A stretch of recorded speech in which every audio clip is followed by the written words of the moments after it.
I begged my ex-husband to take me back, but he said he couldn't because I broke him. I don't know if this is the right place to put this on, yet the title of the group fits the situation I place myself in. I am posting because my therapist suggested that I should just let it all out, and oddly enough, Reddit seemed like a place to do it, so here it goes. I, 42, cheated on my husband, 42, and 3 years ago, it destroyed my family, and I regret it every day.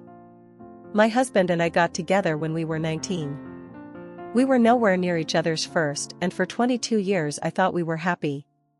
Sure, he has his moments when his temper gets the best of him, but he's the kind of guy that wears his heart on his sleeve and takes a lot of SHT, and when he blows up, he will grieve everything that has been bothering him, and I understand. I do the same thing and tend to say some heartless things towards him out of anger, and he never held it against me. Our sex life was great. Of course he would love to have more. He would try every day, but as a stay-at-home mom of 5, 3 girls and 2 boys, I get tired, and he voices opinions when we don't have sex, and I found it to be annoying. Thinking back, we could have sex more often. Yet, he does help around the house. He works 60 hours a week and makes sure I sleep in on weekends, and I wake up to a nice clean house and breakfast. As the years went by and the 3 eldest began to head off to college, I was feeling that empty nest syndrome. I was bored, going a bit stir-crazy. I still had my 2 boys, but they were in junior high and didn't need me really. My husband saw this and encouraged me to get a job. In hindsight, I should have told him no. Should have gotten a hobby. Should have done a lot of things differently. My husband is a bit stocky, slight overweight, but handsome. As for me, I seesaw between 150 to 210, depending on the year. When I started working again as a customer service rep, I was 160, and I felt great. I haven't been in the workforce in 21 years, and it felt good to be back working. As the months went by, I began hanging out with the younger 25-year-old coworkers from the office that was encouraged by my husband because I lacked female companionship. I used to shove him to go hang out with his coworkers, so it was only fair that I did the same, and those girls put ideas in my head. They made me think that I could do better, made me think that my husband wasn't sexy enough, made me think that I was held back. Even one of my male coworkers stated that my husband is a beta, pretending to be an alpha, and I ate it up. At the time I thought my husband was all bark and no bite. Yes, I used to see him argue with people who would run their mouth. Had no problem stepping up to them, but I never saw him got into a fight. I don't know where that came from. I loved him, I honored him, in return, he honored me. All of our friends always told me how lucky I was to have him, and I did felt lucky, yet somehow they all got in my head and I guessed my love for him. This little nudge kept going every time my coworkers and I talked, and eventually I began flirting with the same male coworker who called my husband a beta. He was the same age as me, and he was handsome, physically fit, and as the weeks went by, one thing led to another. He made the first move and I just went with it. We were having sex every chance we got. I felt younger, desired, and I treated my husband like SHT. I denied him SXX, poked fun at his weight, even tried to make him think that he was crazy when he questioned our relationship. I had no clue where that came from. Thinking back, I don't know why I was acting like that. I don't know who that person was. I realized how bad it was when my husband crushed a glass cup with his bare hands, staring at me with hateful eyes during dinner. "You have a hickey," he spat while he wrapped up his palm and left to urgent care. My sons looked at me in shock. The eldest of the boys' eyes turned beet red before he ran off. I called my lover and yelled at him, and he told me that he wanted to mark his territory, and I felt disgusted. It was the first time I felt remorseful about what I'd done.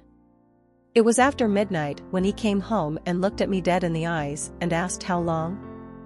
I wanted to deny it, wanted to tell him no, but I saw it on his face, so I told him 4 months. "Did you SCK as DCK?" I said nothing. He walked around me, only to stop short by my ear and said low enough for me to hear, "I wanted to divorce you FKing SLT." I was so angry that he called me that.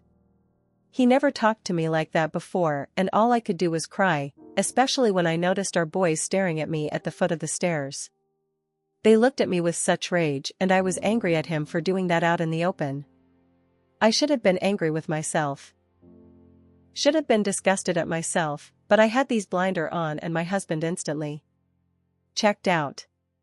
It was like a light switch, and just like that, his love for me was gone. My female coworkers rallied behind me, convincing me that I was making the right choice and I could spend more time with my lover, and I bought into it. I didn't want the separation period. My husband moved out of the house and into an apartment a half-mile away. My sons were treating me like shit, and my daughters refused to speak to me. My lover began coming over to the house despite my protesting, but he just came over. This infuriated my children, and he refused to leave the first time my specs came over to pick up the boys. My lover was more physically fit than my specs, but he just smiled at my lover. Not yet was what he told him with a smile. Not yet, but soon. When they left, I was so angry at my lover. I told him that what he did was uncalled for, and he just ignored me, only to yell at me when he had enough, and it scared me. My lover soon began to tell me what to eat, what to wear, making these hurtful comments when no one was listening, and I let it happen. When the divorce got finalized, we negotiated 50-50 straight down with a payment plan to buy his half of the house. We had shared custody, but the boys wanted to live with him. I haven't seen my eldest daughters in a long time. They don't return my phone calls. I only found out one of them was in a serious relationship when he mentioned it. It was surreal when it happened. Watching him sign the papers caused so much pain in my chest. When he took his ring off and placed it on the paper, I felt the ball in my throat, and when he left, I realized I never apologized to him. I grabbed the pen and just stared at the ring. At that moment, I realized how much I faked up. I destroyed my marriage, my relationship with my children, and I think I was in an abusive relationship, and I just cried. I couldn't breathe. I was too incoherent, but eventually I signed it. A week after my divorce was when my lover hit me for the first time. I was telling him about my day, and I bumped into the nightstand and knocked over his phone. He gave me this look, slapped me, and called me clumsy. I called my ex, and the first thing he asked was, "Does he touch my children?" I told him no, and he just hung up. I cried so hard that night. Soon my lover got comfortable using his hands. It went on for 2 months, and at the time, I felt like I deserved it. My ex never laid a hand on me. My lover did, and to me, it was karma. It only stopped when he hit one of my daughters, who was home from college due to COVID. She was the only one who wanted to stay at the house. The 2 older ones stood at their dad. One phone call from her, and my ex walked into the house, offered my lover a free hit before beating him into a bloody pulp. My ex was stone-faced the entire time. No emotions. I had to beg to stop him. He looked at our daughter's bruised face and asked her what hand did he use to hit her, and he broke his right hand by stomping on it. When it was over, my ex took him and dragged him outside. Not when he looked at me. Not once acknowledged me. He took him to the hospital and told the ER that my lover fell down a flight of stairs. My husband stood by my lover's side. I do not know what they spoke about, but the following day, my lover quit the job and left me. I kept working, and my ex began screwing some of my single friends, even a couple of my coworkers. One of them was the girl who convinced me to cheat. I only found out after the fact when my coworker was stressing over him, bragging to the other girls how he blew her back out. Constantly asking me about him and why he won't return her phone calls. It hurt me to know that he was doing that. I think he was doing that on purpose. I dated a few guys, but it never lasted. I'm a single mother of 5 children that seemed to push men away. Then there was the SX. Looking back, even with my lover, none of them could satisfy me the way my ex could. Which made me wonder, why did I allow this to happen? I was happy. How do I let myself get manipulated? I don't understand why. During this time, my house was always quiet. My boys were either locked into their room or at their dad's. My daughters, with the exception of my 3rd born, refused to talk to me, and it was hurting. My ex saw this, and he conducted a family meeting. He had all the kids in the house, and I was happy to have all of our children under the roof, but the majority didn't want to be there. He began telling the kids to talk to me, and my youngest called me a who. This shocked me. It hurt me so much, and my ex slapped him right in front of me. Have I ever called your mother that? He barked, and our son shook his head. Your mother takes care of you, she loves you, and you will respect her. What happened between us is nothing to do with you. All of you will start respecting your mother. Do I make myself clear? He looked at all of our children, and it spoke volumes, and my relationship with my children began to improve. During the second-year anniversary of our divorce, we were civil. We laughed, talked, he constantly came over to the house to fix things, to talk about the kids, and for a while I had my husband back and I leaned in, but he shoved me and said no before walking away. A month later, he began dating our youngest teacher. She's 10 years younger than him, and they have a lot of common interest. She's extremely attractive, and I tried to be civil while they were dating, but it hurt seeing him looking at her the way he looked at me. How he touched her, made her laugh, she was the center of his attention, and I understood why people envy us. Why they kept telling me how lucky I was. That devotion, why I never noticed it. I had my nervous breakdown when I heard that they were expecting and they were getting married. I woke up with him by my side, wiping the stray strands from my face, and I just cried, begging him for forgiveness, for destroying our family, and he said nothing. He just let me talk while holding me. He visited me every day, only leaving my side to talk to his fiancée, and she even came over to check up on me. I don't deserve their sympathy. Her kindness, she even found me a therapist that they paid for. My therapist was blunt to say the least. She said I was having a midlife crisis, and instead of talking to my husband, I allowed these young women to manipulate me. She explained that they wanted to sabotage my marriage because they was single, most likely will never marry, and saw me as easy prey. Misery loves company, and the fact that the main instigator screwed my ex-husband only proved it. After a few months of sessions, she saw how I am still struggling with it, and she suggested to post on Reddit. Create a throwaway account and let the pain flow. It is therapeutic and a unique alternative to group therapy. My ex-new wife is a lovely person. She comes over a lot to check up on me, she talks to me, makes sure I'm okay, and as much as I want to hate her, I can't, she's too nice, and their twin boys are beautiful. My ex also comes around to make sure I'm okay. If I'm eating, telling me that despite what happened, I will always be the mother of his children, and he will always be there for me as a friend. He even came over last Saturday and let me sleep while he cleaned up the house and had breakfast waiting for me. That made me break down and cry. I miss him so much. I miss my husband. I miss my best friend. Till this day, I don't understand how I was so easily manipulated. I'm so alone, my kids are here, but we're not as close as we used to be, but they're here. Yet the one person I want the most is not. He moved on, and on the reason why. Someday I will move on with my life, but for right now, I deserve this. I deserve everything. Edit, I spoke to someone in the messages, and I wanted to set them at her straight. I wanted to talk about what my ex went through, but I felt like it wasn't my place to talk about his pain. I tried to make amends, countless times, but he wanted nothing to with me. It didn't help that my AP didn't want to leave me alone. No matter what I did, he just wouldn't leave me alone. I felt trapped. During the affair, I was in this weird haze. It's hard to explain, it was like an out-of-body experience. That day was supposed to be the last time, and he left a mark on me. I remembered when I begged my ex to give me another chance. It was days after he found out. He just looked at me and walked away. Only 3 times he spoke to me, when he tried to be civil when signing the divorce papers, when I called him when my partner hit me, and the day after he nearly killed my AP.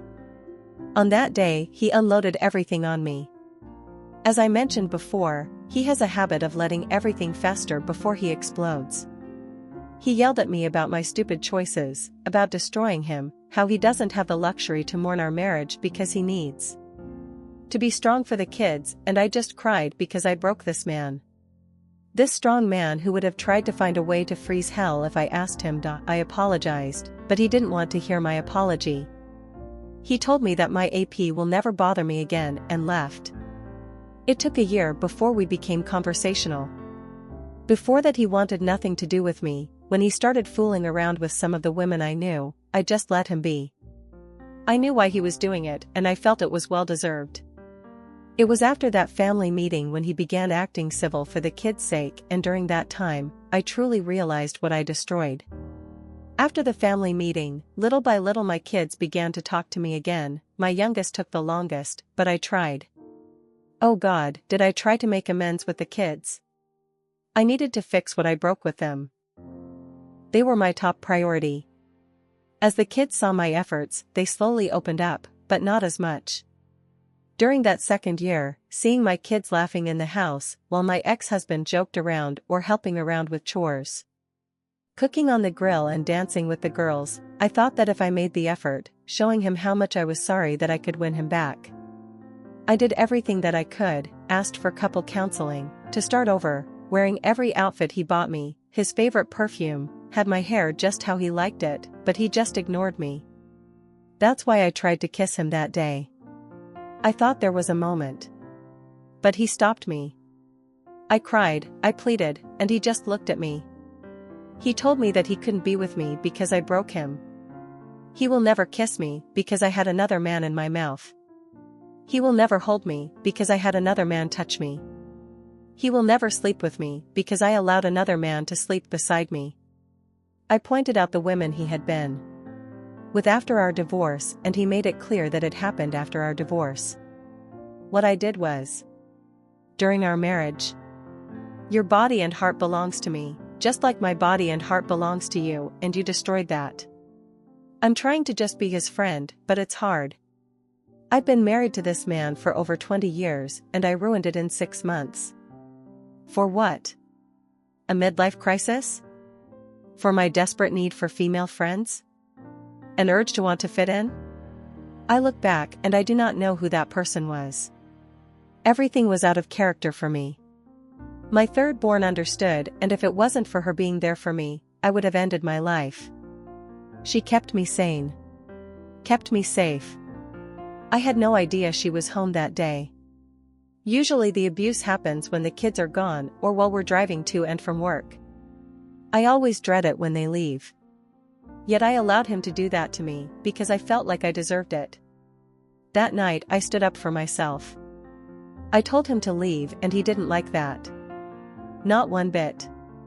When he hit me and pinned me against the wall, my daughter appeared out of nowhere and jumped on his back when he hit me again. He flipped her over and backslapped her. I hit him and ran into the garage with my little girl. He was banging on the door, and she called her father.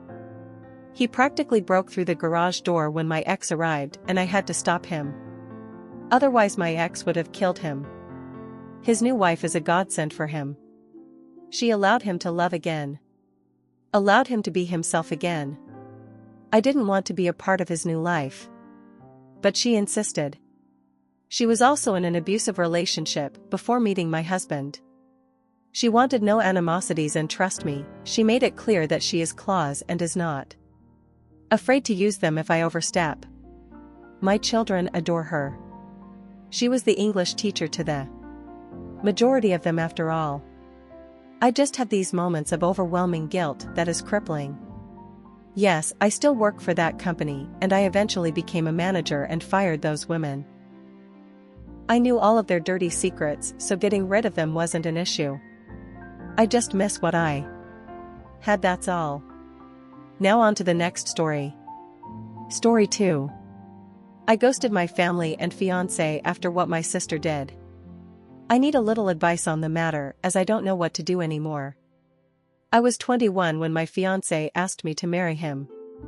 He was the absolute light of my life. We had known each other since preschool, our families are very close. He would come and have dinner with us on a daily basis, and vice versa. He doesn't have any siblings, but I have 2 older sisters, which is very important as he was also very close with them. We grew up together. When we started dating, I don't think our parents stopped celebrating for weeks. He helped me deal with a lot of my anxiety, and even when I gained a little weight and my mother berated me saying he was going to leave me, he told her off and said he loved me for who I was, not for what I looked like, even though he claimed I was the most beautiful girl in the world to him. We were only engaged for 6 months before the incident. My middle oldest sister, let's call her Nikki, was a very cold person. She never showed any affection. She only ever opened up to my fiancé as she said she saw him as a brother, and he also helped her through a lot of her dark times, such as battling drug addictions and breaking the law. She and I never saw eye to eye. I loved her dearly because she was my sister, but didn't like her as a person. Out of the blue she tells me she wants to take me clubbing, as we had never been together before, and she felt bad that she was so distant to me. I agreed, and that night we went out. Clubbing wasn't really my style, but once I had a few drinks, I loosened up a little and began having fun. The night was going smoothly until Nikki spotted a guy across the room whom she claimed she wanted to climb like a tree. She walked over to him, and within a few minutes she was back and she had a sour expression on her face. I asked her what was up, but she never said anything. I kept pressing, because I didn't want our night to be ruined. She then told me the guy didn't want her number, but he wanted mine instead. I told her he was a loser, and there were plenty of guys around who would kill to be with a girl like her. She didn't budge though. She told me she needed to use the restroom and then we would leave.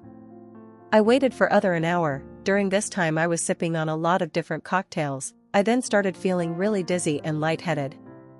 I figured I'd just cab it home, as I was certain Nikki had left. On the way out though, I bumped into a friend of Nikki's whom she had briefly dated. He asked me if I needed a hand to my car, and I explained I was getting a cab. He said he was getting ready to leave and we could share one. I told him okay, and we walked out of the club together and into the first cab we saw. I tried to find my phone in my purse, but I felt myself getting dizzy, or dizzier. I don't remember what happened next, as I blacked out, and the next morning I woke up on a hard sofa, my head pounding. When I came to, I realized I was in Nikki's friend's house, and my phone was sitting on the glass table in front of me, but it was flat. When he noticed I was awake, he offered some tablets and water and explained that I had passed out in the cab and he didn't remember my parents' address, so he just picked me up and took me back here, where he laid me on the sofa. I told him I needed to go home as my fiancé would be worried. He called a cab and I left. When I arrived at my parents' house, my mother, father, Nikki, my fiancé, and his parents were all standing in the living room. I thought they were worried about me, but the instant I opened my mouth, my fiancé asked how could I do this to him. I tried to explain that my phone went flat, but he then went on screaming about how could I cheat on him. I was baffled. Why would he think that? I tried to explain the night's events, but I kept getting cut off. Nikki then chimed in and said I was a lying ass, and how could I be so heartless to a man who has been there for me through thick and thin. She went on to say I kept flirting with random guys all night, and then when she went to the bathroom, she saw me leave with her friend. I told her what had happened, and she showed me photos on her phone whereas we were leaving. His hand was on my back, ushering me outside. Yes, the photo did look horrible, and I was so drunk I didn't even realize his hand was on my back. At all. My fiancé was so angry, he kept shouting, and his mom and mine were both crying. I then asked Nikki to call her friend and he would confirm nothing happened, but when she called him, he told a completely different story. He said I begged him to take me back to his, and when he did, we slept together multiple times. I saw red and started crying and yelling at Nikki because I knew she had organized this whole thing to make me look bad. I begged my fiancé to believe me, but he just shook his head and left. When everyone had cleared out, my mother slapped me across the face and told me to get out. I left and went to a friend's house, where I stayed for a few nights. During those nights, I called my fiancé crying and pleading with him to believe me that nothing happened, but it all fell on deaf ears as he never returned any of my calls or texts. My mom texted me and told me she was kicking me out and that she couldn't believe I would do such a thing, and a lot of hurtful other slurs I don't think I could repeat here. She didn't even give me time to get my things as she threw everything out. I was now homeless. None of my family would take me in, as they chose my fiancé and mother's side. I was homeless and single in less than a day and a half. My entire world had been taken away because of Nikki's lies. Now for weeks I tried everything to get my fiancé back and my family. The limit for me though was when Christmas time had come and I went over to my mother's house to try and reconcile. I was sleeping from couch to couch during this time. When I got to my parents' house, I knocked on the door, but no one answered. My friend then called me and told me she just saw on Facebook that my family were in another state celebrating Christmas, and they had posted pictures online. Everyone was there, my sisters, parents, grandparents, and even my fiancé and his family. When I myself saw the photos, I couldn't stop crying as they all looked so happy. I cried for days and days before deciding to block them all. I even returned my engagement ring. My friend knew someone a couple hours away who was looking for some help in his restaurant, and he even had living arrangements above where he worked so I could get rent at a cheap price and work at the same time. I wanted to start over with my life as it hurt me that no one took my side and they all left me to fend for myself. I was able to move pretty quickly and was doing well. The apartment was tiny and I had to work 10+ hours almost every day, but I was able to save a lot of money. If not living in the apartment anymore, I was able to rent a much nicer condo, but I am still working at the restaurant as assistant manager. Now it has been roughly 2 years since I left and have not spoken to any of my family. I have no idea what is going with them until I got a knock on my door. It was my ex-fiancé. I was shocked to say the least. All these feelings came rushing back and all I wanted to do was jump into his arms. But then I remembered the pain I had felt and tried to slam the door in his face, but he stopped at and asked that I let him explain. He said that Nikki had gotten married and she had confessed that she lied about the situation because she had found someone she loved so much and realized what a horrible thing she had done. I asked him how he found me, and he said my friend told him. My entire family had been trying to get in touch with me and want to see me. I told him I needed time to see if I even wanted to have them in my life. He left and I have been a mess since. I don't know what to do. I know I will never ever forgive Nikki. She could rot for all I cared, but it's hard because my other family and fiancé didn't know she was lying, but I also felt like they abandoned me too quickly without letting me explain my side. I don't know if I should forgive them. Any advice would be much helpful. Thank you for taking the time to read. Update. Wow guys, I don't even know where to begin. I am honestly so grateful for all the support, advice, beautiful messages, and awards you guys have gifted. I wish I could personally thank each and every one of you, and I did try my best to reply to every message. You guys are honestly so amazing, and I cried reading all the comments. My heart has never been so touched with the amount of love and support I got on this post, and I am so sorry if it took too long to post an update. I was honestly in so much shock I didn't know how to cope with it.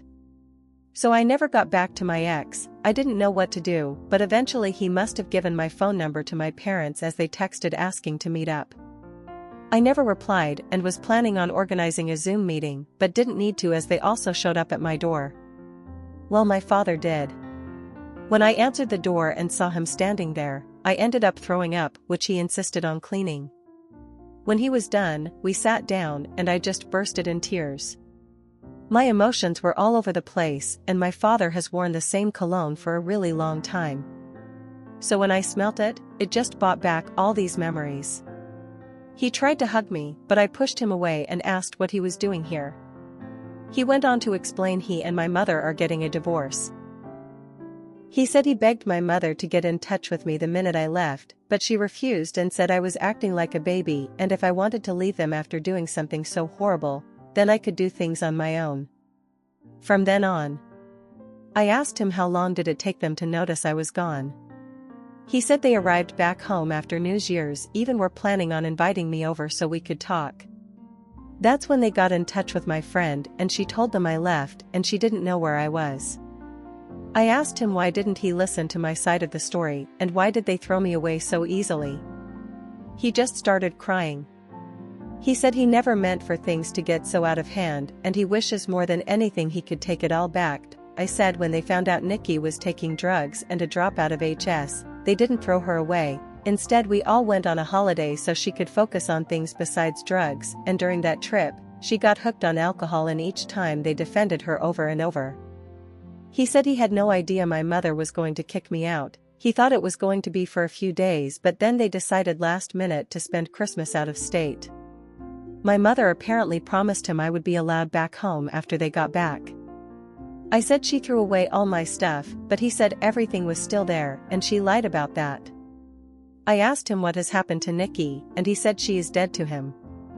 He wants nothing to do with her, but my mother has been crying to him, asking to forgive Nikki as she is not well and they had already lost one daughter, they cannot lose two.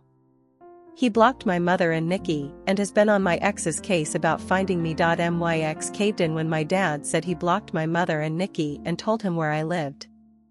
I asked that he never show up again unless I give him permission, and he agreed.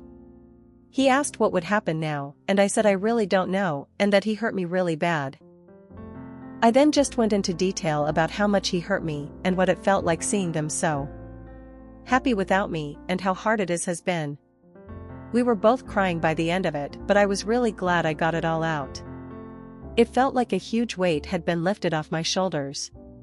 My dad then said he knew a few places around the area and would help get me a better apartment, and he said he would help get a better job, but I told him I wouldn't be leaving this job as my boss helped me out so much, and I wanted to repay him at all costs. I said I didn't want him to do anything for me, but I said I do want to reconcile, but it has to be on my own terms, and it is going to take a very, very long time to trust him again, and I may never trust him again.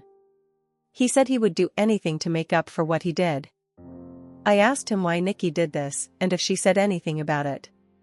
Well, she said she thought my ex deserved better than me, and she wanted to see him happy because he was making too many sacrifices in the relationship. She loved him like a brother and wanted to break the engagement off, so that night she asked her friend to come and escort me out of the club so she could get photos and to take me home so her plan could work. She said nothing sexual happened. I went to sleep on the sofa, and that was it. He was up playing video games all night until I woke up, which he is proof of apparently. My dad was planning on getting my stuff from my mother's house and bringing it to me, but I told him I didn't want those things anymore. I then went to ask about Nikki's husband, and he said my mother has been hush-hush with the entire situation, but he had his number and wrote it down for me. After my dad left, I decided to call Nikki's husband. I was sweating the entire time and felt so sick. What if I could hear her in the background? Well, anyhow, when he picked up, I just spit everything out, which I deeply regret because I should have eased into it for him. He sounded really confused, and I explained the entire situation again. I even went into detail about her drug and alcohol problems. I was honestly expecting him to curse me out and defend Nikki. Instead, he let out a long sigh, and well, turns out, he had a feeling she wasn't exactly innocent. Turns out her and his sister have been having problems, and she has been spouting non-stop lies about his sister and has caused a huge rift between them. His sister didn't even attend their wedding. I told him I was sorry, but he should make things right with his sister, because Nikki was the problem, not her. We spoke a little more, and he hung up. I'm not entirely sure what he is going to do with that information. I hope he cuts his losses and leaves her, because he sounded like a really nice person, and even he has lost his own sister because of Nikki. So I have decided to reconcile with my dad. My mother has always run the show their entire marriage. So the fact he is putting his foot down and divorcing her and going and see with Nikki shows he is serious about wanting to make amends. I don't think I will ever reconcile with my mother, as she thinks Nikki is a victim also in all this, and at this point I don't care to listen to her excuses. If she reaches out and we talk, I will update the post again. For my ex, I haven't had the time to meet with him and talk, though my dad mentioned he wanted to come with my dad, but he told him I would be too overwhelmed if both were there, and seeing them separated will help make clear decisions. He also mentioned my ex was arrested for assaulting Nikki's friend who lied about the entire situation. He was being charged, but the charges were dropped a few days later. I will update the post again when I have time to speak to my ex. Thank you guys for your being so patient and so caring and just amazing.